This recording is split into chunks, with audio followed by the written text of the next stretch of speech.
London Metropolitan University, which earlier this year was banned from recruiting foreign students from outside the EU, has suffered a major fall in the numbers signing up for courses.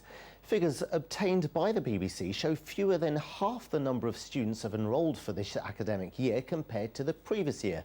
Mark Ashdown has been taking a closer look at the numbers. It's not been a good year for London Metropolitan University. Embroiled in a bitter row with the government over its right to sponsor overseas students, now homegrown talent appears to be losing faith. If we look at new students enrolling this year, the overall figure is well down. In 2012, London Met added 13,600 students to the books. This year, that figure so far is about 6,300. Before the visa issue last year, 2,300 overseas students started. This year, understandably, much lower, just 270. The sharpest decline, though, has been in the number of UK and EU students enrolling. Last year, it was 11,300. This year, it's 6,000. And for some, that calls into question the university's legitimacy going forward. It's got a wonderful reputation of widening participation. There are many disadvantaged young people who've managed to get into higher education through London Met who would not otherwise have had an opportunity.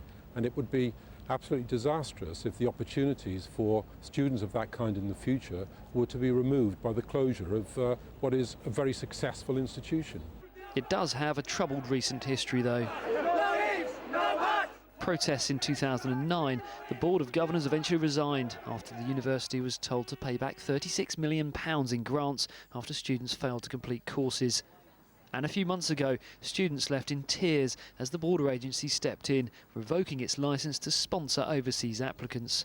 The vice-chancellor admits that's all caused huge damage to the reputation. Undoubtedly it has, and it's important for us to make sure that we get the licence back quickly, that we actually establish the legitimacy of the university's case, and make sure that for 2013-14 we have both healthy overseas student enrolments, but we also have very healthy UK and EU. Yeah, it could bother me because it means that there's some unprofessional stuff going on higher up. This will probably make it worse. If I could change unis, I really would, because they're proper not organised. This is like the worst uni. They are giving us the chance to complete our degree, so that's more important for us.